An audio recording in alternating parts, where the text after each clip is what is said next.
Alright, tambuza video ndokuviire ku ntono. Bw'obanga obadde ogoberera politics wa Uganda, ojja kikiriza nti abantu abasinga obutakkiriza be bannabyabufuzi naddala abo abaludde mu byobufuzi.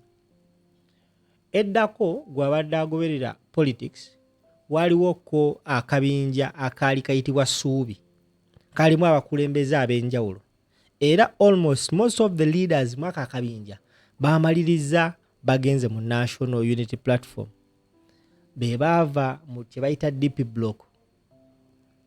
As we talk right now, abasinga baavaamu, the likes of Mpuuga, the likes of Mukaaku, Mabike and so many others bamumanyi.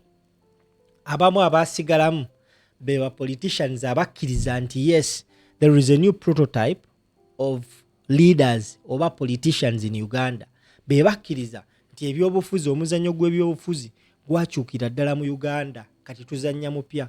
Tuli mu Uganda whereby tewakyali nti ndi wa DP, nti ndi wa FDC, ndi wa NRM. There are two political parties in Uganda.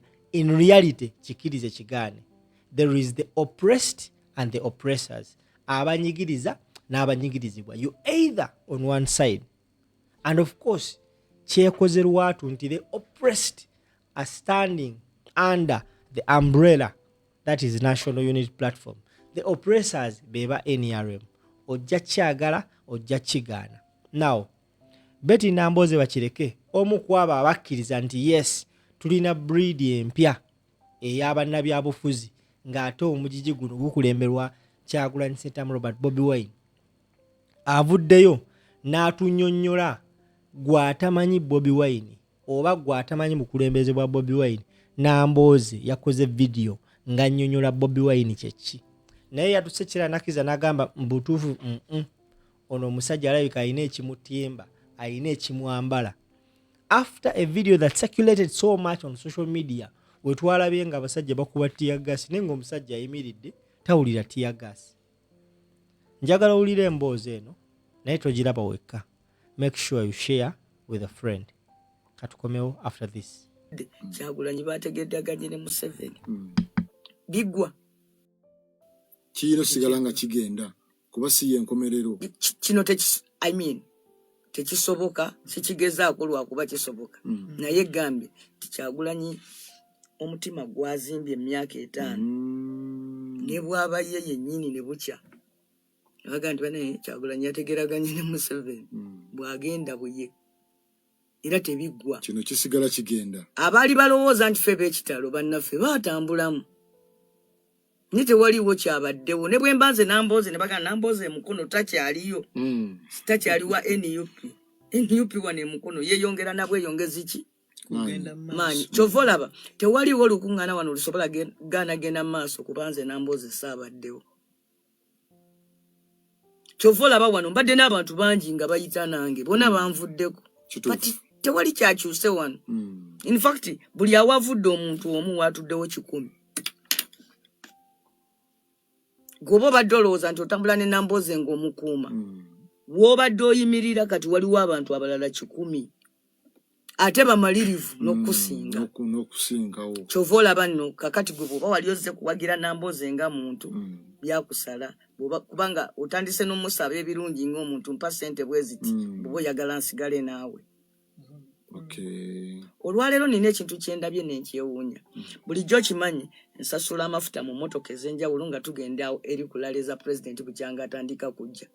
Olwaleero ngambye abavubuka abato nti sirina ssente n'emmotoka yiyo ngenza okulaba onajjayo 5 ze, onajjayo 2,000, onajjayo omutwalo. Abaana abato ne wabaawo unity eyo. Ne basonda ssente ne baziweza ne bateeka mu mafuta mu mmotoka ne wafikka nawo. Kino kiba kyanjawulo honorable. Kati abo ekitegeeza babadde tebawerekera nze. Bulijjo bwe mba mbadde ndowooza bawerekera nze mbadde nnimba.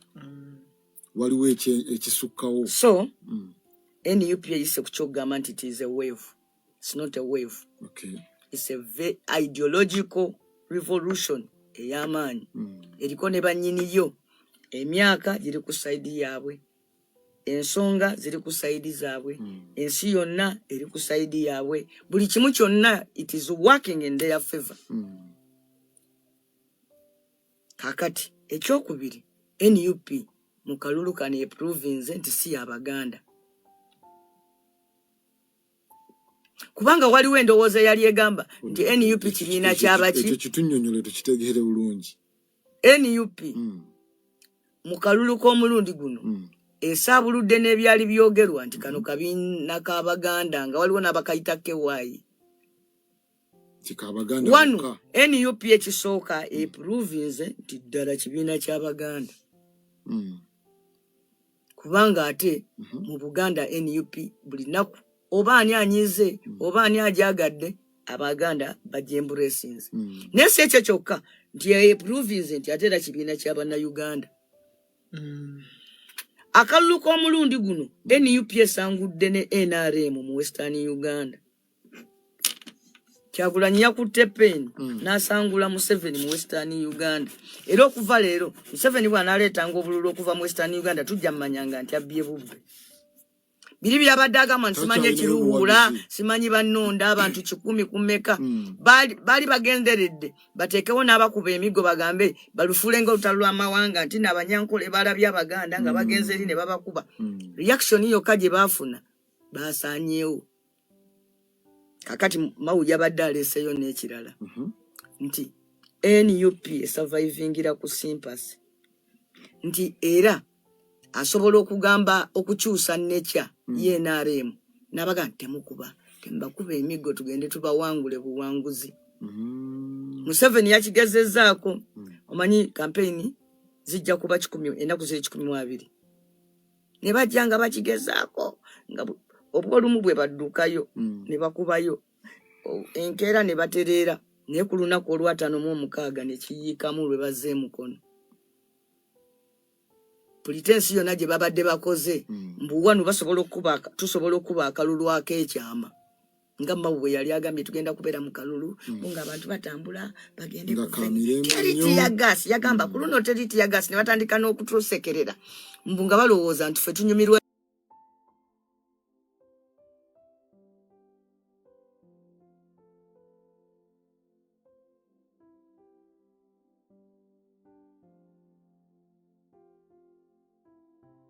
nerowooza mbu esobola okuwa NUP kye bayita contempt mbu negifiisa ekyo kiganye. So Museveni was now declared war. A full blown up frontline war against the people of Uganda. Museveni bwemba mbadde nsigazaamu akabuusabuusa kampeereddemu leero ebbaale. Museveni alangiridde olutalo olw'amasasi. Eno firimu ya Masasi. Museveni alangiridde olutalo ku Bannayuganda. Yasoose ne yeebikkabikkako. He has declared war. Ate olutalo nga lwa frontline. Kyovudde owulira kayimba ako nkataddemu era njagala okanteremu. Abantu beefumiitirize ku byenjogera. Tutandise olutalo. Tetuli mu kalulu. Tuli mu lutalo.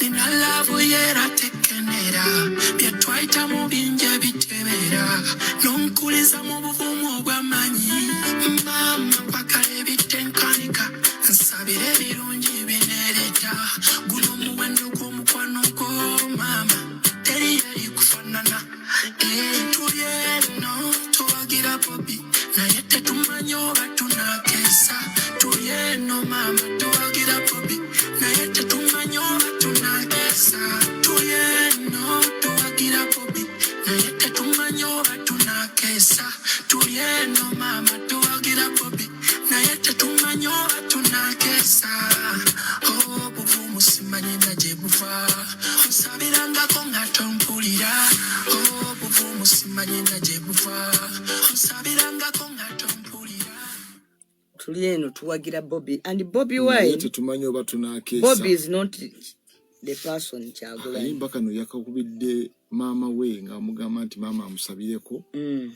omwana watukira okutumira nnyina that is a kubesala ya mama nkulu olwo luyimba lwa lutalo ekisooka owulira ayimba si musanyufu naye ng'ate mu malirivu agambye nti n'obuvumu bw'alina tamanyi na gye buva kituufu waliwo enjawulo ono lwaki ayimba nti tuwagira Bobby tagambye Kyagulanyi Ssentamu Bobby is an idea. Bobby Wine is an idea. Bobby si muntu omuntu bamuyita Kyagulanyi Ssentamu. Bobby Wine is an idea. Okay. Idea egamba nti abantu ba bulijjo, the most ordinary people,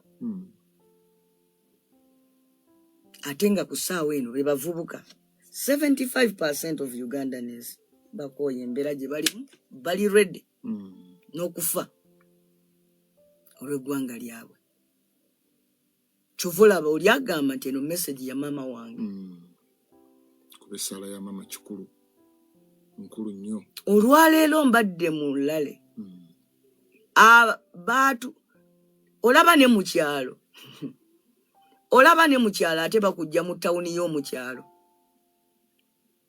Waliwo akabuga bakayita Lugasa ebbaala eyo nye nako bakatuggyemu ne batutwala mu kibira wakati ng'otunula eno n'erino olaba lwererezi nga tewaliwo wadde akayumba akalinaanyaawo. Kituufu tubaddeyo naye nsanze wali emitwalo gy'abantu.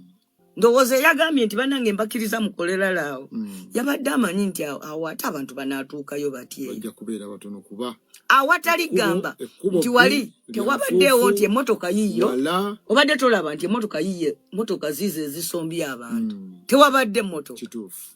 In fact ebidduka ebibadde wali zibadde booda nga tewaliwo woogamba ti bano abantu babasombye Gindi naye abantu ne beekuŋŋaanya. Ndabye omukazi omukadde naye kyendabye kikino babadde bali bakuba nga bwe balikoodinga. Olwaleero nteeka okuba nga I've inhaled mize